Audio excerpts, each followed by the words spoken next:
حدثنا یعقوب بن ابراہیم حدثنا اسماعیل بن الیہ حدثنا خالد الحذاء عن ابن اشوع عن الشعبی قال حدثني كاتب المغيرة ابن شعبة قال كتب معاوية إلى المغيرة ابن شعبة أن اكتب إلي بشيء سمعته من النبي صلى الله عليه وسلم. معاویہ نے مغیرہ بن شعبہ کو کہا مجھے کوئی ایک چیز لکھ بھیجو جو تم نے نبی صلی اللہ علیہ وسلم سے سن رکھی ہو. اب یہ دیکھیں کہ ادھر حکومت بھی کر رہے ہیں اور دوسری طرف احادیث بھی معلوم کر رہے ہیں اور علم کے بھی پیاسے ہیں. فكتب إليه تو انہوں نے لکھا. کیا لکھا؟ سمعت النبی صلی اللہ علیہ وسلم کہ میں نے نبی صلی اللہ علیہ وسلم سے سنا. یقول آپ فرماتے تھے ان اللہ کرہ لکم ثلاثا کہ اللہ تعالیٰ نے تمہارے لیے 3 چیزوں کو ناپسند کیا ہے. کون سی ہیں 3؟ نمبر 1 قیل وقال کہا گیا اور اس نے کہا، یعنی بیکار گفتگو. کیلو کال کیا چیز ہے؟ لغو باتیں، بیکار کی قصہ گوئی. وہ فلاں نے یہ کہا اور وہاں میں نے یہ دیکھا اور وہ، یعنی جن باتوں کا کوئی غرض یا مقصد نہ ہو، صرف گپ بازی جسے کہتے ہیں نا، کیلو کال. ایک نے ایک بات سنائی تو دوسرے نے دوسری سنائی اور گھنٹوں اس پہ لگ رہے ہیں اور اینڈ کسی بھی چیز پہ نہیں. اس طرح کی باتیں کرنا جو اسلام میں ناپسندیدہ ہے. اسے کس چیز سے بچائے گا کہ مسلمان اپنے وقت کو فضول باتوں میں ضائع نہ کرے. دوسرا اس سے معنی مباحثہ، بحث مباحثہ بھی لیا گیا ہے کہ بہت بحث و مباحثہ نہ کرے، فرضی سوالات نہ کیے جائیں. مثلا حضرت عمر کا واقعہ میں نے شاید آپ کو پہلے بھی سنایا کہ حضرت عمر رضی اللہ تعالیٰ عنہ کے پاس ایک شخص آیا اور اس نے کہا کہ آپ مجھے بتائیے کہ اگر یہ بات ایسے ہو جائے تو اس کا کیا حل ہوگا. تو انہوں نے بتایا کہ یوں حل کر لو. وہ پھر آ گئے دوسرے دن، اچھا اگر یہ بات ایسے ہو جائے تو پھر کیا ہو؟ آپ نے فرمایا کہ جب یہ ہو جائے تو پھر آنا. یعنی مفروضے قائم کر کر کے سوال مت کرو، لوکانیات پہ نہ چلو، لو کانا کذا و کذا تو پھر کیا ہوگا، نہ. یعنی اگر کوئی حقیقی مسئلہ درپیش ہو تو اس پہ تو سوچو، غور و فکر کرو. جو مسئلہ پیش ہی نہیں آیا تو اس پہ بیٹھ کے غور و فکر کیا جا رہا ہے. مثلا وہ میں نے آپ کو بتایا ہوگا کہ بغداد تباہ ہوا تھا ہلاکو خان کے ہاتھوں، اور اس وقت وہاں کے علماء کیا بحثیں کر رہے تھے کہ براق حلال ہے کہ حرام ہے. یعنی اگر براق زمین پہ پھر آ جائے تو ہم اس کو ذبح کر کے کھا لیں کہ نہ کھائیں. یہی معنی بنتا ہے. کہاں وہ براق اور کہاں وہ چیز کہ جس کی اصل حقیقت اور کیفیت بھی نہیں پتا آپ کو، اور جس چیز کا نہ وجود ہے نہ آئندہ کوئی تصور کیا جا سکتا ہے. اور اگر وہ آ بھی جائے کسی وقت تو وہ اپنے آپ کو ذبح تھوڑی کرائے گا آپ کے ہاتھ. جو اتنا تیز رفتار تھا کہ لمحوں میں کہیں سے کہیں پہنچ گیا. آپ ایک مرغی نہیں پکڑ سکتے بھاگ کے، تو براق کہاں سے پکڑیں گے اور اس کو ذبح کر کے کھائیں گے. اس قسم کے جو مشغلے ہوتے ہیں، بیکار کی بحثیں، یہ دین میں ناپسندیدہ ہیں اور اس سے بعضوں کا دین مشکل بھی ہو جاتا ہے. اچھا آپ دیکھیں یہ جیسے قانون شہادت کا مسئلہ تھا، اس میں ایک عورت کی گواہی ویلڈ ہے یا نہیں، بھائی تھیوریٹیکل بات تھی 1400 سال سے، اس کو لا کے اتنا الجھا دیا گیا. اور اس کی بھی آپ دیکھیں کہ جو زیادہ سچویشن خراب ہوئی وہ اسی پر تھی، مفروضے قائم کیے گئے. اگر مثلا لڑکیوں کا ہاسٹل ہو اور کوئی آدمی گھس جائے اور کوئی غلط کام کر دے تو پھر صرف لڑکیاں ہی وہاں پر ہوں، پھر کیا عورتوں کی گواہی نہیں لی جائے گی؟ مثلا لو اگر یہ 80s کی بات ہے. مجھے جب یہ بہت ایک ہاٹ ایشو تھا تو کسی ایک مجلس میں بیٹھنے کا اتفاق ہوا. ان دنوں میں شام کے ایک مشہور عالم ہے معروف الدوالیبی، وہ آئے ہوئے تھے اور جنرل ضیاء مرحوم تھے اس وقت. تو یونیورسٹی سے کچھ لوگوں کو بلایا گیا، مجھے بھی بلایا گیا، اور وہ عالم بھی تھے اور کچھ ہماری پڑھی لکھی ترقی یافتہ جدت پسند خواتین بھی تھی. اب یہ تھا کہ مجھے کچھ تو وہ ٹرانسلیشن کرنا تھی اور کچھ اس بحث میں شرکت تھی. تو اس میں جو سوالات تھے وہ سارے کے سارے مفروضے تھے. تو انہوں نے کہا کہ دیکھیں بہنوں، بات یہ ہے کہ آپ مجھ سے وہ کوئی سچویشن پوچھیں جو پیش آئی ہو، میں اس کا حل آپ کو بتاتا ہوں، لیکن جو چیز پیش ہی نہیں آئی اس کے بارے میں اتنا غصہ اور غضب اور یہ سب کچھ، یہ کیا ہے، اس کا مقصد کیا ہے؟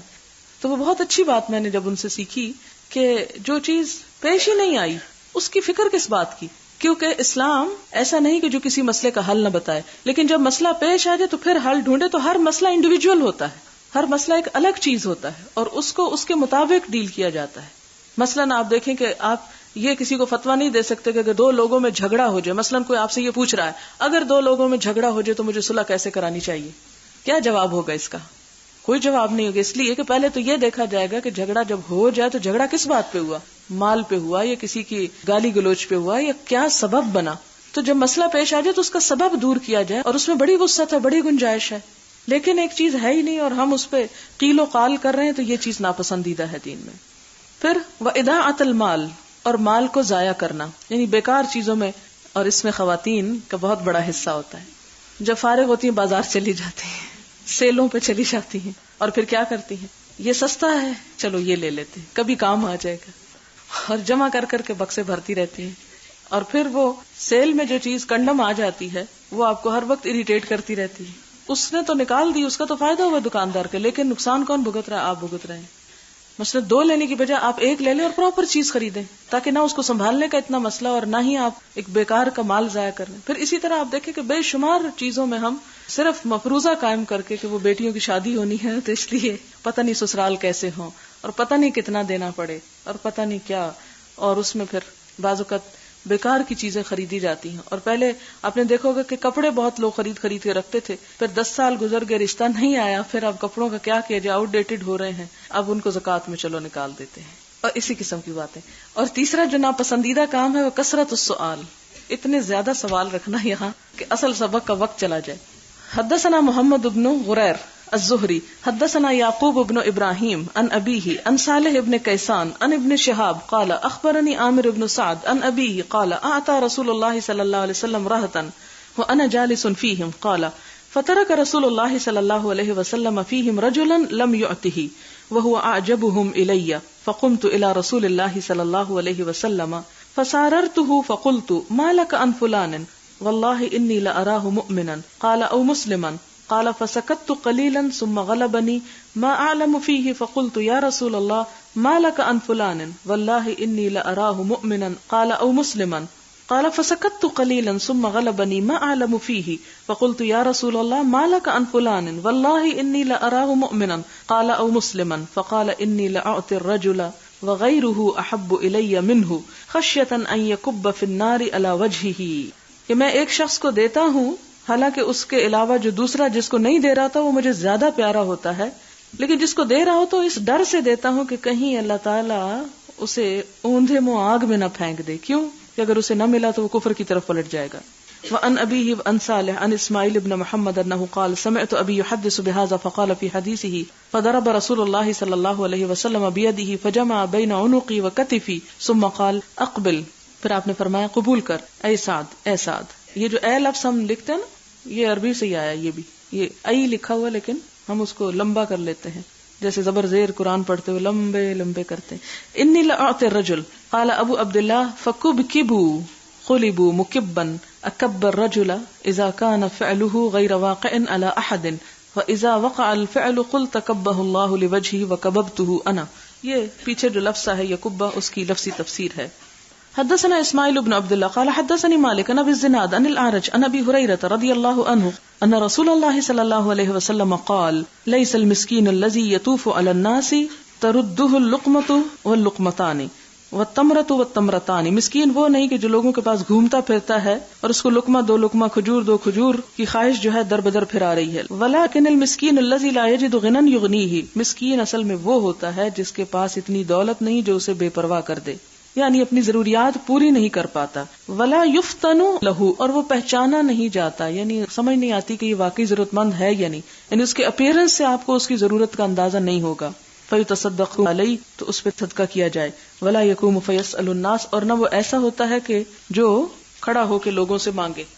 حدثنا عمر بن حفص ابن غیاث حدثنا ابی حدثنا الاعمش حدثنا ابو صالح عن ابی ہریرہ عن النبی صلی اللہ علیہ وسلم قال لأن يأخذ احدكم حبله ثم يغدو، کہ تم میں سے کوئی شخص اپنی رسی لے لے پھر صبح سویرے نکل کھڑا ہو.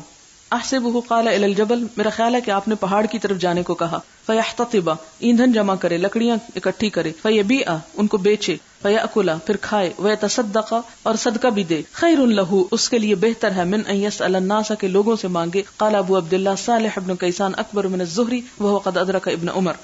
باب خرص التمر. اب جیسے کہ آپ نے سونے چاندی کی زکوٰۃ کے بارے میں پڑھا، پھر جانوروں کی، اب یہ ہے کہ پیداوار کی زکوٰۃ کس طرح نکالی جائے گی. مثلاً کھجوریں ہیں، درختوں پہ لگی ہوئی ہیں، تو اب درختوں پہ چڑھ کے آپ تول تو سکتے نہیں، یا آپ ان کو ناپ بھی نہیں سکتے، تو آپ کیا کریں گے؟ اندازہ لگائیں گے. قرآن پاک میں ایک لفظ آپ نے پڑھا ہوگا قتل الخراسون، تو خرص کہتے ہیں اندازہ لگانا. التمر کھجور کا، یعنی درخت پر ہی اندازہ لگا دیا جائے. حدثنا سہل بن بکار حدثنا وہیب عن عمرو بن یحییٰ عن عباس الساعدی عن ابی حمید الساعدی قال غزونا مع النبی صلی اللہ علیہ وسلم غزوۃ تبوک. ہم نبی صلی اللہ علیہ وسلم کے ساتھ غزوہ تبوک پر گئے. فلما جاء وادی القریٰ، جب آپ وادی القریٰ میں تشریف لائے. اذ امرأۃ فی حدیقۃ لہا، دیکھا کہ ایک عورت اپنے باغ میں کھڑی ہے، یعنی عورت کا اپنا باغ بھی ہو سکتا ہے. فقال النبی صلی اللہ علیہ وسلم لاصحابہ، نبی صلی اللہ علیہ وسلم نے اپنے ساتھیوں سے کہا اخرسوا، اس کو اندازہ کرو، یعنی اندازہ کرو اس باغ میں کتنی کھجوریں ہیں. وخرس رسول اللہ صلی اللہ علیہ وسلم، اور آپ صلی اللہ علیہ وسلم نے بھی اندازہ کیا کتنا، 10 اوسق، 10 وسق کا. فقال لها، تو آپ نے اس عورت سے کہا احسی، یاد رکھنا، حسا شمار کو کہتے ہیں، ذرا شمار رکھنا کتنی ہیں کھجوریں تمہاری، کیونکہ اس میں سے زکوٰۃ کو اس کو بتانا تھا نا. احسی ما یخرج منہا، یاد رکھنا اس میں سے جتنی نکل جائیں، یعنی یاد رکھیں کہ ہے کتنی اور اس میں سے کتنی نکل گئی، استعمال ہو گئی. فلما اتینا تبوک، پھر جب ہم تبوک آئے، قال اما انہا ستحب اللیلۃ، تو آپ نے فرمایا کہ آج رات آندھی چلے گی، ریح شدیدۃ، شدید ہوا، فلا یقومن احد، کوئی کھڑا نہ رہے، یعنی اتنی شدید ہوا ہوگی کہ کوئی کھڑا نہ ہو کیونکہ اسے اڑا نہ لے جائے. ومن کان معہ بعیر، جس کا کوئی اونٹ ہو اس کے ساتھ، فلیعقلہ، پس چاہیے کہ اس اونٹ کو باندھ لے. فعقلناہا، تو ہم نے اونٹ باندھ لیے. پھر کیا ہوا، تیز ہوا چلی. فحبت ریح شدیدۃ فقام رجل، ایک شخص کھڑا ہو گیا. آپ نے فرمایا تھا نہ کھڑے ہونا، ایک تو آپ کی نافرمانی اور دوسرا آپ کے مشورے پہ عمل نہ کرتے ہوئے کھڑا ہو گیا. اب دیکھیں ہوتا کیا ہے، فَأَلْقَتْهُ بِحَبَلِ طَيٍّ، یہ جبل ہونا چاہیے یہاں، تو پھینک دیا اس کو ہوا نے جبل طے پر، اڑا کے لے جا پھینکا. آپ نے منع کیا تھا کھڑے نہیں ہونا، وہ کھڑا ہو گیا، ہوا نے اسے اڑایا. اور آپ کہیں گے بھلا یہ کون سی ہوا ہے جو اڑا دیتی ہے؟ آپ کو معلوم ہوگا اب بھی ایسی ہوائیں چلتی ہیں جو مکانوں کی چھتیں اڑا دیتی ہیں، گاڑیاں اڑا دیتی ہیں. پھر کیا ہوا، وَأَهْدَى مَلِكُ أَيْلَةَ لِلنَّبِي صلی اللہ علیہ وسلم بغلةً، اور ہدیتاً بھیجا ایلا کے بادشاہ نے. ایلا اصل میں جو ایلا کا علاقہ یہ سمندر کے کنارے جگہ تھی، اور آپ کو یاد ہوگا کہ جو اصحاب سبت کا واقعہ آتا ہے اس کے بارے میں بھی کہا جاتا ہے کہ ایلا کے کنارے ہوا تھا. نبی صلی اللہ علیہ وسلم کو بغلتاً ایک خچر تحفتاً بھیجا. خچر کیسا تھا، بیضاء، سفید رنگ کا تھا. وَكَسَاهُ بُرْدًا، اور پہنایا آپ کو چادر، یعنی چادر بھی آپ کو پہنائی، تحفتاً بھیجی. وَكَتَبَ لَهُ، اور آپ نے اس کو لکھا تھا، بِبَحْرِهِمْ، ان کے سمندر کو، یعنی ان کے نام کر دیا تھا، یعنی آپ نے ان کو ان کے علاقے پر ہی حکمرانی دے دی کہ تم یہاں پر کرو. اور یہ تھا کہ اگر وہ مسلمان نہیں ہوں گے تو اس کا جزیہ وہ بھیج دیتے ہوں گے. فلما اتا وادی القرى، جب آپ وادی القرى میں آئے، قال للمرأة کم جاء حدیقتی، عورت سے پوچھا کہ تیرے باغ میں سے کتنا میوہ نکلا ہے، یعنی کتنا نکلا ہے، حدیقتی کہ تیرے باغ میں سے یہ کتنی کھجوریں نکلی. قالت 10 اوسق، کہنے لگی 10 اوسق. خرس رسول اللہ صلی اللہ علیہ وسلم، اور یہ آپ کا اندازہ بالکل درست تھا، یعنی اندازہ وہی تھا جو نبی صلی اللہ علیہ وسلم کا تھا. فقال النبی صلی اللہ علیہ وسلم، تو نبی صلی اللہ علیہ وسلم نے فرمایا، انی متعجل الی المدینہ، میں جلدی مدینہ جانے والا ہوں. فمن اراد منکم ان یتعجل معی فلیتعجل، جو میرے ساتھ جلدی جانے کا ارادہ کرے تو چاہیے کہ جلدی چل پڑے. فلما قال ابن بکار کلمۃ معناها اشرف علی المدینہ، پھر جب ابن بکار نے ایک لفظ کہا جس کا معنی بنتا ہے کہ مدینہ کے قریب آ گئے.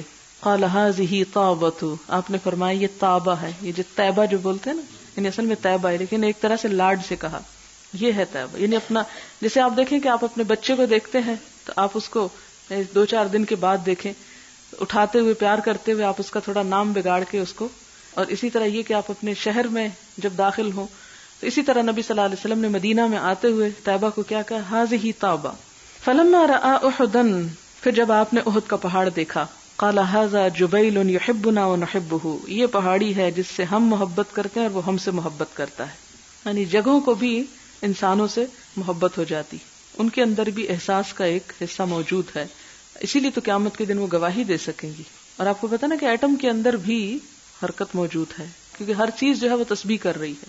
ام من شیء الا یسبح بحمدہ، چاہے وہ عقل نہیں رکھتی لیکن سینس کا ایک حصہ ہے، اسی سینس کی وجہ سے وہ کیا کر رہی ہے، ہماری تصویریں لے رہی ہے جہاں کہیں ہم مرضی چلے جائیں، اور اسی وجہ سے وہ قیامت کے دن گواہی بھی دے گی.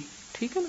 تو یہاں پر جبل احد جو تھا وہ کیا کرتا تھا، اور جیسے وہ کھجور کے تنے کی بات آپ کو یاد ہوگی کہ وہ رونے لگ گیا تھا، لیکن ہم ان کے احساسات کو نہیں جان سکتے، ان کے اندر سے بھی آواز نکلتی ہے. ایک دفعہ آپ صلی اللہ علیہ وسلم نے ایک مٹھی بھر وہ کنکریاں اٹھائیں اور حضرت ابوبکر کے شاید کان کے پاس لے جا کے سنوائیں کہ ان کے اندر سے بھنبھناہٹ کی آواز تھی، ان کی تسبیح کی آواز آ رہی تھی. اور وہ پہلے پارے میں آپ نے پڑھا کہ بعض پتھر گر پڑتے ہیں، اللہ کے ڈر سے گرتے ہیں اور ذکر کرتے ہیں، اور اسی طرح کی بہت سی چیزیں. تو اس لیے اس میں حیرت نہیں ہونی چاہیے کہ جی ہم پہاڑ سے محبت کرتے اور وہ ہم سے محبت کرتا ہے.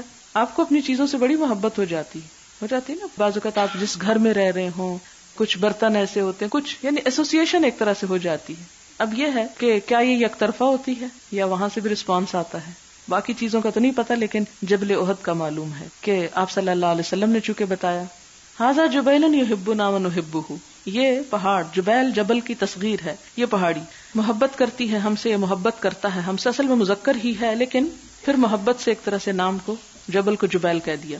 یحبنا ونحبہ الا اخبرکم بخیر دور الانصار، پھر آپ نے فرمایا کیا میں تمہیں نہ بتاؤں کہ انصار کا بہترین گھرانہ کون سا ہے؟ دور دار کی جمع ہے، یعنی بہترین گھروں میں سے کون سا گھر ہے؟ قالوا بلا، لوگوں نے کہا ہاں. ایسی باتیں تو ہر ایک کو بہت دل چاہتا ہے کہ پتہ چلے، تجسس ہوتا ہے. قال دور بنی النجار، بنو النجار کا گھر، اور انہی کی بچیوں نے آپ صلی اللہ علیہ وسلم کا استقبال کیا تھا نا، اور یہ آپ کے ننیال میں سے تھے یہ لوگ.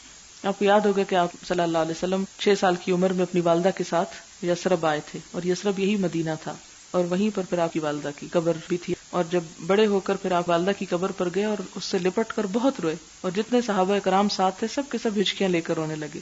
ثم دور بنی عبد الاشہل، پھر عبد الاشہل کے گھرانے جو ہیں وہ اچھے لوگ ہیں. ثم دور بنی ساعدہ، پھر بنو ساعدہ، اور دور بنی الحارث ابن خزرج یا بنو حارث ابن خزرج. وفی کل دور الانصار، اور سارے انصار کے گھر یعنی خیرن بھلائی ہے. اس سے کیا پتہ چلتا ہے کہ کسی کی بھلائی کا تذکرہ یا تبصرہ کرنا جو ہے اور ایک کو دوسرے پر ترجیح دینا، اس میں کوئی قباحت نہیں ہے. وقال سلیمان ابن بلال حدثني عمرو ثم دار بن الحارث ثم بنی ساعدہ، اور دوسری روایت میں بنو حارث کا ذکر پہلے ملتا ہے اور بنو ساعدہ کا بعد میں. وقال سلیمان عن سعد بن سعید عن عمار بن غزیہ عن عباس عن ابیہ رضی اللہ عنہ عن النبی صلی اللہ علیہ وسلم قال احد جبل، وہاں جبل کا لفظ ہے یحبنا ونحبہ. وقال ابو عبداللہ کل بستان علیہ حائط فهو حدیقہ، امام بخاری کہتے ہیں ہر باغ جس کی دیوار ہو اس کو حدیقہ کہا جاتا ہے. وما لم یکن علیہ حائط، اور جس کی دیوار نہ ہو لم یقل حدیقہ، اسے حدیقہ نہ کہا جائے گا.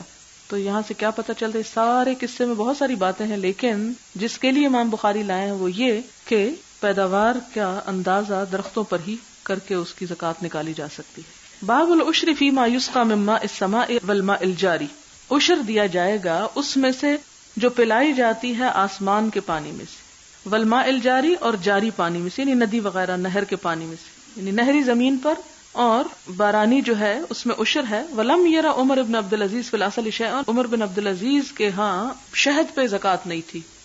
حدثنا سعید بن ابی مریم حدثنا عبد الله بن وهب قال اخبرني يونس بن يزيد عن الزهري عن سالم بن عبد الله عن ابيه رضي الله عنه عن النبي صلى الله عليه وسلم انه قال فيما سقط السماء والعيون او كان عشريا العشر.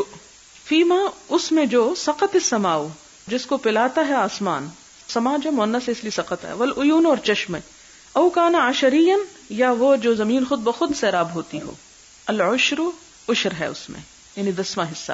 وما سقی بالندح، اور جو پلائی جاتی ہے سینچ کر، ڈول سے کھینچ کر پانی کنویں سے نکال کے سینچنا، یعنی کوئی نہر نہیں ہے، کوئی بارش وہاں نہیں ہوتی، کنواں ہے، تو کنویں کے پانی سے خود انسان یا جانوروں کے ذریعے اگر کھیت کو پانی لگاتا ہے، جیسے وہ پہلے پارے میں آپ پڑھ چکے نا، ولا تسقل حرس، تو جانوروں کے ذریعے اس پانی کو نکالا جاتا تھا اور پھر زمین کو لگایا جاتا تھا. تو بعض زمینیں ایسی بھی ہوتی ہیں. اور نادحہ وہ اونٹنی ہوتی ہے جو پانی لاتی ہے، پیچھے آپ پڑھ چکے ہوں گے وہ عورت کا قصہ جو پانی کی 2 مشکیں لاد کے جا رہی تھی. اس پہ کتنا ہے؟ نصف العشر، نصف العشر ہے، عشر کا آدھا، 20واں حصہ مراد ہے. قال ابو عبداللہ، ابو عبداللہ کہتے ہیں ھذا تفسیر الاول، یہ کیا ہے؟ پہلی کی تفسیر ہے. لأنه لم يوقت، کیونکہ آپ نے مقدار مقرر نہیں کی، فی الاول پہلی میں، یعنی حدیث ابن عمر فیما سقط السماء العشر وبین فی ھذا ووقت وزیادۃ مقبولۃ والمفسر یقضی علی المبہم، اور جو مفسر حدیث ہوتی ہے وہ مبہم حدیث پر ترجیح رکھتی ہے.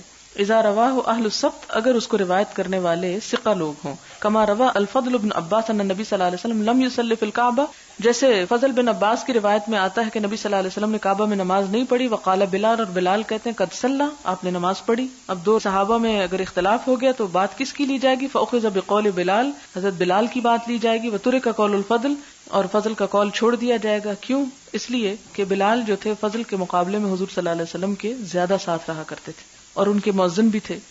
باب لیس فیما دون 5 اوسق صدقہ، 5 وسق سے کم میں زکوٰۃ نہیں ہے. وسق کس کا پیمانہ ہے؟ اناج، کھجور، پیداوار ناپنے کا. اور یہ کہا جاتا ہے اس میں 2 رائے. ایک رائے یہ ہے کہ صرف گیہوں پر، کھجور پر، انگور پر زکوٰۃ ہوگی، باقی جو سبزیاں وغیرہ ہیں ان پر نہیں ہوگی. اور وہ پھل جسے پریزرو کر سکیں آپ، مثلا ایسی دالیں، چاول کہ جن کو آپ، یعنی گیہوں نہیں ہے لیکن جیسے دالیں ہیں، چاول ہیں، تو ان کو آپ جمع کر کے رکھ سکتے ہیں. انگور جو ہے اسے سکھا کے منقع بنایا جا سکتا ہے, کھجور ویسے ہی رہ جاتی ہے. تو وہ جو ذخیرہ جس کا ہو سکے اس کے اوپر زکوٰۃ ہے, یعنی عشر ہے. لیکن جو ذخیرہ نہ ہو سکے, جلدی خراب ہونے والی ہو, تو وہ کوئی شخص کتنی بھی پاس رکھ سکتا ہے, فوراً نکالے گا. تو اس لیے دوسری رائے میں یہ کہا جاتا ہے کہ ان پہ نہیں, لیکن بعض کے نزدیک یہ ہے کہ سب پر ہے, کیونکہ وہ قرآن پاک میں آتا ہے نا کہ وآتوا حقہ یوم حصادی, تو جس دن وہ پھل آئے اس دن اس میں سے کچھ نکال دو. حصاد کہتے ہیں کھیتی کا کٹنا, تو اس سے کہتے ہیں کہ وہ کٹائی ان چیزوں کی جن کی ہوتی ہے صرف ان پہ ہوگی, اور جن کو چنا جاتا ہے, کیونکہ پھل چننے کے لیے حصاد کا لفظ نہیں آتا. لیکن یہ بھی یاد رکھیں کہ صرف زکوٰۃ ہی نہیں ہے مال کا حق, زکوٰۃ کے علاوہ بھی ہوتا ہے. حدثنا مسدد حدثنا یحییٰ حدثنا مالک قال حدثني محمد بن عبد الله بن عبد الرحمن بن ابي صعصع عن ابيه عن ابي سعيد الخدري رضي الله عنه عن النبي صلى الله عليه وسلم قال ليس فيما اقل من 5 اوسق صدقه ولا في اقل من 5 من الابل الزود صدقه ولا في اقل من 5 اواق من الورق صدقه. پیچھے گزر چکا ہے. باب اخذ صدقۃ التمر عند صرام النخل, کھجور کی زکوٰۃ کب ہوگی؟ صرام النخل, کھجور کو جب اتارا جائے گا. سارم کا مطلب ہوتا ہے کاٹنا. هل يترك الصبي فيمس تمر الصدقة, کیا چھوڑ دیا جائے بچوں کو کہ وہ صدقے کا مال ہاتھ لگائیں, یعنی اس میں سے کھا لیں؟ حدثنا عمر بن محمد الحسن الاسدی حدثنا ابی حدثنا ابراہیم بن طہمان عن محمد بن زیاد عن ابی ہریرہ رضی اللہ عنہ قال کان رسول اللہ صلی اللہ علیہ وسلم یؤتی بالتمر عند صرام النخل, کہ نبی صلی اللہ علیہ وسلم کے پاس کھجور لائی جاتی جب کھجور اترتی تھی. فیجیء ھذا بتمرہ, یہ اپنی کھجوریں لاتا, وھذا من تمری, اور دوسرا اپنی لاتا, حتی یسیر عندہ قوما من تمر, یہاں تک کہ آپ کے پاس کھجوروں کا ایک بڑا ڈھیر لگ جاتا تھا. فجعل الحسن والحسین رضی اللہ عنہما یلعبان بذلک التمر, تو حسن اور حسین رضی اللہ تعالی عنہما دونوں ان کھجوروں کے ساتھ کھیل رہے ہوتے, جیسے بچوں کی عادت ہے, کوئی بھی ڈھیر کی چیز دیکھ کے اس میں کودنے لگتے ہیں. فاخذ احدہما تمرۃ فجعلہ فی فیہ, تو اس کھیلتے کھیلتے کیا کیا, ان میں سے ایک نے کھجور لی اور اپنے منہ میں ڈال لی. جس سے کیا پتہ چلتا ہے کھیل تو سکتے ہیں لیکن منہ میں نہیں ڈال سکتے, خواہ وہ بچے کیوں نہ ہوں. فنظر الیہ رسول اللہ صلی اللہ علیہ وسلم, تو آپ صلی اللہ علیہ وسلم نے دیکھ لیا. فاخرجھا من فیہ, تو آپ نے ان کے منہ سے اس کو نکال لیا. فقال, فرمایا, اما علمت ان آل محمد صلی اللہ علیہ وسلم لا یاکلون الصدقہ, کیا تم جانتے نہیں کہ نبی صلی اللہ علیہ وسلم کی آل صدقہ نہیں کھاتی؟ اس سے کیا پتہ چلتا ہے کہ بچوں کو بھی تعلیم دے دینی چاہیے, خواہ آپ سمجھیں کہ ان کو کیا سمجھ. ہم اکثر باتیں اس لیے بچوں کو نہیں بتاتے, ان کو نہیں پتا, اور ساری زندگی نہیں پھر ان کو پتہ چلتا. چاہے وہ بات بڑی اور آپ سمجھیں کہ اس کو ابھی نہیں سمجھ آئے گی, لیکن جس طرح آپ صلی اللہ علیہ وسلم نے ان کے بچپن میں ایک بہت بڑا اصول بتا دیے کہ آل محمد صدقہ نہیں کھاتی اور یہ صدقے کی کھجوریں ہیں, تو اتنی سی بات بچے کو سمجھانا کوئی مشکل نہیں ہے. بچپن سے حلال اور حرام کی پہچان بتائیں گے تو آئے گی. باب من باع ثمارہ او نخلہ او اردہ او زرعہ, جو بیچ ڈالے ثمارہ اپنا پھل, او نخلہ یا اپنے کھجور کا درخت, او اردہ یا زمین, او زرعہ یا کھیتی. اب وہ کیا کرے, کیا وہ اس کا عشر دے گا کہ نہیں دے گا؟ وقت وجب فیہ العشر, حالانکہ اس میں عشر واجب ہو چکا. والصدقۃ یا زکات, فأدى الزکاۃ من غیرہ, تو وہ اپنے دوسرے مال سے یہ زکات ادا کرے تو یہ درست ہے. من غیرہ یعنی غیر ھذا المال, کیونکہ وہ بک چکا. تو اب آپ دیکھیں نا, یہ کیوں کہا گیا؟ آپ تو کہیں گے کہ جی جو چیز میں نے بیچ دی اس پر زکات مجھے کیوں دینی پڑ رہی؟ آپ کو پتا ہے کہ اگر آپ خالی درخت بیچیں گے قیمت کم ہوگی, لیکن اگر پھلوں سے لدا ہوا درخت بیچ رہے ہیں تو آپ نے وہ نفع گویا کما لیا. اب جب نفع لے چکے ہیں تو پھر اس کا عشر بھی آپ ہی کو دے دینا چاہیے, خواہ آپ کسی اپنے اور مال سے دے رہے ہیں. اس سے بھی کیا پتہ چلتا ہے کہ ایک چیز کی بجائے دوسری چیز زکات میں دی جا سکتی ہے, کیونکہ اگر آپ بیچتے نہ اور وہ چیز آپ کے پاس رہتی تو کھجور کا صدقہ کھجور میں سے نکل جاتا, لیکن اب آپ کھجور تو دے چکے اور پیسے ہیں آپ کے پاس, کیا پیسے دے سکتے ہیں؟ جی ہاں, یہی یہاں لکھا ہوا ہے فأدى الزکاۃ من غیرہ یعنی غیر ھذا الثمر, او باع ثمارہ ولم تجب فیہ الصدقۃ, یا اپنا پھل بیچے جس میں صدقہ واجب نہ ہوا ہو. وقول النبی صلی اللہ علیہ وسلم, اور آپ نے فرمایا لا تبیع الثمرۃ, مت پھل بیچو حتی یبدو صلاحها, یہاں تک کہ اس کی درستگی یعنی پختگی معلوم ہو جائے. ہمارے ہاں جیسے پھول آنے پہ ہی باغ بک جاتے ہیں, تو یہ نہیں ہونا چاہیے جب تک وہ پھل نہ آ جائے اور پھل کا وہ رجحان نہ پتہ چلے کہ کس قسم کا پھل ہے, اس وقت تک اسے فروخت نہیں کر سکتے. ہمارے ہاں عام طور پہ نا کہ کینو وغیرہ ہوتے ہیں تو باغ کے باغ بک جاتے ہیں, لوگ ٹھیکے پہ لے لیتے ہیں, ان کے کینو اتار کے آگے بیچتے رہتے ہیں, اور مالک جو ہوتا ہے وہ ایک ہی دفعہ دے کے فارغ ہو جاتا ہے, پیسے لے کے جیب میں ڈال لیتے ہیں. تو یہ کب بیچنا چاہیے؟ حتی یبدو صلاحها, جب وہ پک جائے. فلم یحظر البیع, اور آپ نے بیچنے سے منع نہیں کیا, یہ نہیں کہا کہ مت بیچو, بیچ سکتے ہیں, لیکن کب بیچا جائے گا؟ جب اس کی حالت اچھی ہو جائے گی. بعد الصلاح علی احد, ولم یخص من وجب علیہ الزکاۃ ممن لم تجب، اور آپ نے نہیں خاص کیا من وجب علیہ الزکاۃ، جس پر زکوٰۃ واجب ہوتی ہے، ممن لم تجب، اس سے جس پر واجب نہیں ہوتی. ٹھیک، یعنی آپ نے خود نہیں بتایا کہ زکوٰۃ اب کون دے گا، لیکن ظاہر ہے جو نفع لے گیا وہی اس میں سے دے گا. حدثنا حجاج حدثنا شعبہ اخبرنی عبداللہ بن دینار قال سمعت ابن عمر رضی اللہ عنہما نہى النبی صلی اللہ علیہ وسلم عن بیع الثمرۃ حتى يبدو صلاحها وكان اذا سئل عن صلاحها، آپ سے جب پوچھا گیا کہ صلاح کیا ہے، قال حتى تذهب عاهته، یہاں تک کہ اس کی آفت چلی جائے، یعنی اس کو کیڑا وغیرہ اگر لگنا ہے یا کچھ، یعنی وہ خطرے سے باہر آ جائے. حدثنا عبد اللہ بن یوسف حدثني الليث حدثني خالد بن يزيد عن عطاء بن ابي رباح عن جابر بن عبد الله رضی اللہ عنہما نهى النبي صلی اللہ علیہ وسلم عن بيع الثمار حتى يبدو صلاحها. حدثنا قتيبة عن مالك عن حميد عن انس بن مالك رضی اللہ عنہ ان رسول اللہ صلی اللہ علیہ وسلم نهى عن بيع الثمار، آپ صلی اللہ علیہ وسلم نے پھلوں کی تجارت سے منع کیا، حتی تزہیہ، یہاں تک کہ وہ سرخ ہو جائیں، کالا حتی تحمار، احمر کہتے ہیں ریڈ کو، یعنی یہاں تک کہ وہ سرخ ہو جائے. سوال ہے، کیا وہ مکان جو ہماری ضرورت سے زیادہ ہو، سال بعد اس پر زکوٰۃ ہوگی اور وہ کرایہ پر دیا ہوا ہو، یا وہ مکان کاروبار کی نیت سے لے رکھا ہو تو اس پر زکوٰۃ ہوگی یا نہیں؟ مکان پر زکوٰۃ نہیں ہوگی، مکان کی جو آمدنی ہوگی، سال بھر کا جو رینٹ ہوگا، اس پر زکوٰۃ ہوگی. اگلا سوال ہے، وہ مکان جو رہائش کے لیے استعمال ہو رہا ہو، کیا اس پر بھی زکوٰۃ ہوگی؟ نہیں، اس پر زکوٰۃ نہیں. اگلا سوال ہے، اگر 2 یا 3 گاڑیاں گھر اور کاروبار وغیرہ میں استعمال ہوتی ہوں تو ان پر زکوٰۃ دینا ہوگی؟ نہیں، ان پر بھی زکوٰۃ نہیں، سواری پر زکوٰۃ نہیں ہوتی. یہاں پر یہ لکھتے ہیں کہ ایک پلاٹ جس کی مالیت 5 لاکھ ہے، اس پر ہم نے گھر بنانا ہے، کیا اس پہ زکوٰۃ ہوگی؟ پلاٹ پہ زکوٰۃ نہیں ہوگی. اگر آپ اس کو بیچیں گے اور پھر اس کی قیمت جو ہے وہ نصاب کی حد تک پہنچے گی تو پھر. اگر کسی شخص کی تنخواہ 1000 روپے ماہوار ہو اور اس میں سے ہر مہینے 10 روپے نکالتا ہو، کیا سال کے آخر میں اس جمع شدہ رقم میں سے دوبارہ زکوٰۃ نکالنی ہوگی؟ نہیں نکالنی ہوگی، اس لیے کہ جس کی 1000 روپے تنخواہ ہے اس کے پاس بچتا کیا ہوگا؟ اگر وہ مہینے کے ویسے ہی اپنے طور پر اپنی خوشی سے صدقہ کر رہا ہے 10 روپے تو کافی ہے. اگلا سوال ہے، میری بہن بیوہ ہے، اس کے بہت سے چھوٹے چھوٹے بچے ہیں، میرا بھائی ان کی کفالت کرتا ہے، کیا میں ان کو اپنی زکوٰۃ دے سکتی ہوں؟ جی ہاں، آپ دے سکتی ہیں. پھر آگے لکھتی ہے کہ اگرچہ میرے خیال میں ان کے پاس 7 تولے سونے سے زیادہ کے زیورات ہوں گے، کوئی حرج نہیں، کیونکہ بعض اوقات ایک اماؤنٹ یعنی سونا وغیرہ عام خواتین کے پاس ہوتا ہے اور وہ اس احتیاط سے انہوں نے رکھا ہوتا ہے کہ بچوں کی شادی کرنی ہے یا آئندہ کو اچانک ایسی اور مشکل نہ پیش آ جائے اور اس کو وہ بیچ لیں تو زیادہ مشقت میں مبتلا ہو جائیں تو وہ نہ بیچیں.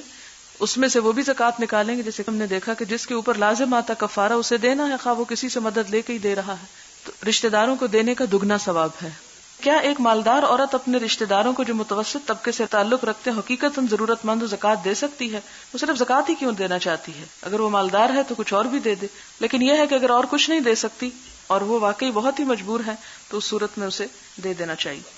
ایک اور سوال ہے ان کا کہ بہن سفید پوش ہے، شوہر اجازت نہیں دیتے ان کو کچھ دینے کی، تو کیا کیا جائے؟ اس میں یہ کہ اگر آپ کے حالات اچھے ہیں اور آپ زکوٰۃ دینا چاہیں تو بہن کو آپ دے سکتے ہیں. افسوس آج کل فراڈ بہت زیادہ ہے، اکثر لوگ رسید بک چھپا کر اداروں کے نام پہ چندہ اکٹھا کرتے ہیں. میں یہ نہیں کہتی کہ سارے جھوٹے، مگر ان کو زکوٰۃ دینے پہ دل مطمئن نہیں ہوتا. کیا کرنا چاہیے؟ جس چیز پہ دل مطمئن نہ ہو وہ کام نہ کریں. کوئی آپ کو مجبوری نہیں کہ آپ ضرور کسی خاص ادارے کسی خاص شخص کو ہی دیں، جہاں آپ کے دل کی تسلی ہو وہیں پر دیں. کیا قرآن پاک کے سپارے یا قرآن پاک کی اشاعت کے لیے زکوٰۃ کی رقم خرچ کی جا سکتی ہے؟ جی ہاں، کی جا سکتی ہے، کیونکہ وہ فی سبیل اللہ ہی میں آ جاتا ہے. میں نے کچھ عرصہ پہلے ایک مخصوص جگہ صدقہ دینے کے لیے کچھ رقم علیحدہ کر کے رکھی. اس دوران مجھے زیادہ ضرورت مند لوگوں کے بارے میں پتہ چلا، تو کیا اس صورت میں یہ رقم میں زیادہ ضرورت مند کو دے سکتی ہوں جبکہ پہلے میری نیت کسی اور جگہ دینے کی تھی؟ جی ہاں، دے سکتی ہیں، اپنی نیت ہے نا، بدلی جا سکتی ہے. ہمارے ہمسائے میں غریب لوگ ہیں، اگرچہ ان کا شوہر محنت مزدوری کرتا ہے، برسر روزگار ہے، لیکن تنگ دستی سے ان کو کیا زکوٰۃ دے سکتے ہیں؟ جی ہاں، وہ مسکین کی زد میں آ جائیں گے. اکثر غریب گھرانوں میں یہ دیکھا گیا کہ ان کے مرد بالکل کوئی کام نہیں کرتے، عورتیں کام کرتی ہیں اور انہی کی کمائی سے گھر کے اخراجات پورے ہوتے ہیں. کیا ایسے لوگوں کی مدد کرنا ثواب ہے جبکہ گھر کا سرپرست بے پرواہ ہو؟ جی ہاں. اب یہ ہے کہ اگر آپ یہ نہیں کر سکتے کہ اس کو پرواہ کروائیں تو کم از کم مدد ہی کر دیں. اس میں صرف پیسے دینے کی بجائے، کیونکہ پیسوں سے وہ لوگ عموماً پھر جوا کھیل لیتے ہیں یا غلط کام کرتے ہیں، تو آپ دوسرے طریقے سے مدد کر دیں. گھر جس میں ہم رہ رہے ہیں اس پر زکوٰۃ نہیں، مگر گھر کا کچھ حصہ جو کرائے پر دیا ہے، کرائے کے پیسے سے گھر کا گزر بسر ہوتا ہے. کیا کرائے کے پیسوں پر زکات دینا ہوگی جبکہ وہ استعمال ہو چکے ہو؟ نہیں، جو چیز استعمال ہو چکی ہو اس پر آپ کو نہیں دینا کچھ بھی، کیونکہ میں آپ کو بتا چکی ہوں. اور پھر ایک دفعہ یاد کر لیں کہ 3 شرائط ہوتی ہیں زکات کے لیے بنیادی. ایک تو یہ ہے کہ مالک نصاب ہو، اور ایک یہ ہے کہ سال گزر چکا ہو. یعنی نصاب کا ہونا ضروری ہے، ملکیت کا ہونا ضروری ہے، اور سال گزرنا ضروری ہے. 3 بنیادی شرطیں ہیں. اور طبعاً مسلمان ہونا وہ تو ظاہر ہے مسلمان پر ہی فرض ہے، آپ غیر مسلم سے زکات نہیں لے سکتے. تو جب بھی زکات کا کوئی مسئلہ ذہن میں آئے تو ان تینوں کو پرکھیں. مثلاً آپ کے پاس کچھ روپیہ ہے، آپ زکات دینا چاہتے ہیں، سب سے پہلے آپ دیکھیں کہ کیا آپ صاحب نصاب ہیں، پیسہ اس حد کو پہنچتا ہے کہ جس پر آپ کو زکات لگتی ہے. نمبر 2، کیا اس پیسے پہ سال گزر چکا ہے. ایسا تو نہیں کہ اگر کل آپ کو 1 لاکھ روپیہ ملا تو آج آپ کہتے ہیں کہ میں زکات دے رہا ہوں، تو نہیں. جب تک اس لاکھ کو سال نہیں گزرے گا اور سال بھر آپ کے پاس نہیں رہے گا، اس پہ زکات نہیں ہوگی. اور تیسری بات یہ کہ آپ کی ملکیت ہو.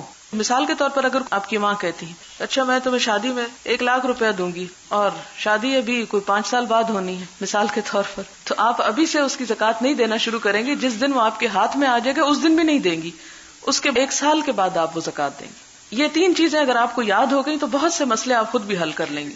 جب کوئی فقیر پیسے مانگے تو کیا کرنا چاہیے، کیونکہ دل میں یہ خیال آتا ہے کہ انہیں محنت مزدوری کرنی چاہیے، لیکن پھر بھی یہ خیال آتا ہے کہ سوال کرنے والے کو خالی ہاتھ نہیں لوٹانا چاہیے. اللہ تعالیٰ ناراض نہ ہو، اس سلسلے میں رہنمائی کرے، اس میں کہ کچھ نہ کچھ دے دے. کہتے ہیں نا کہ سوار اگر گھوڑے پہ بھی آئے تو اس کا حق ہے کچھ نہ کچھ دے دیں. اب یہ ہے کہ بعض اوقات یہ بچے اغوا کیے ہوئے ہوتے ہیں، بعض اوقات وہ بگار ان سے لے رہے ہوتے ہیں، اگر وہ کچھ بھی نہیں لے کے جاتے تو بھی ان کی شامت آتی ہے. خواہ وہ کوئی بھی چھین رہا ہے ظلمن ستمن، تو آپ تو اس مظلوم کی مدد کر رہے ہیں، تو تھوڑا بہت دے دیں، کوئی حرج نہیں. اور اگر آپ سمجھتے کہ انہیں محنت مزدوری کرنی چاہیے تو صرف سمجھنا نہیں چاہیے، پھر ان کا انتظام بھی کرنا چاہیے، پھر ان کی مدد اس کام میں کریں. پیسہ نہیں دینا چاہتے تو ان کو کچھ اور دیں، اچھا مشورہ دیں. کوئی صرف یہ تو نہیں کہ ہم ایک مسلمان صرف بے نیاز ہو اور ہر ایک پہ ایک بدگمانی اور تنقیدانہ نظر ڈال کے آگے چل پڑے، اس سے ہمارا فرض ادا نہیں ہوتا. یہاں پھر یہی مانگنے والے بچوں کے بارے میں پوچھا ہوا کہ ان کو کچھ دیں یا نہ دیں، کیا یہ گداگری کو پروموٹ کرنا ہے؟ میرے خیال میں آپ کو دینا ہی ہوگا، دینا بہتر ہے نہ دینے سے، کیونکہ آخر وہ بھی اپنا وہ چھوٹے چھوٹے بچے اٹھا کے بعض اوقات سڑکوں پہ آتی ہیں. کون اپنا گھر خدا نہ خواستہ آپ میں سے کوئی یہ پسند کرے گا کہ جا کے سڑک پہ کھڑا ہو؟ نہیں کرے گا. مجبوری سے ہی لوگ نکلتے ہیں. جس کو آرام دہ گھر ملا ہو اور کھانے کو ہو اور نوکر چاکر ہو، اس نے سڑک پہ جا کے کسی سے کیا مانگنا. تو جو سڑک پہ آتا ہے وہ کسی دکھ اور درد کی وجہ سے ہی آتا ہے، اور وہاں کھڑے ہو کے بھی دکھ درد ہی اٹھاتا ہے کہ سردی ہے، کبھی گرمی ہے، کبھی کچھ ہے. کوئی بات نہیں، اگر تھوڑا بہت آپ نے دے دیا ہو تو دے دے، نہیں ہے تو خاموشی اختیار کریں. لیکن یہ کہ دے کر اس طرح کی تعویلیں کرنا کہ گرداگرہی کو پروموٹ کیا جا رہا ہے، تو میں اس سے اتفاق نہیں کرتی. کوئی شخص اپنے بہن بھائیوں سے مانگ سکتا ہے؟ جی ہاں مانگ سکتا ہے. اگر بہن بھائیوں کے سامنے اپنی ضرورت نہیں رکھے گا تو کس کے سامنے رکھے گا؟ لیکن یہ کہ حاجت مند ہو، صرف مال بڑھانے کے لیے نہیں، کیونکہ حاجت مند کو تو اجازت ہے، مال بڑھانے والے کو اجازت نہیں ہے. وآخر دعوانا الحمدللہ رب العالمین. سبحانک اللہم وبحمدک نشہد ان لا الہ الا انت نستغفرک ونتوب الیک. والسلام علیکم ورحمۃ اللہ.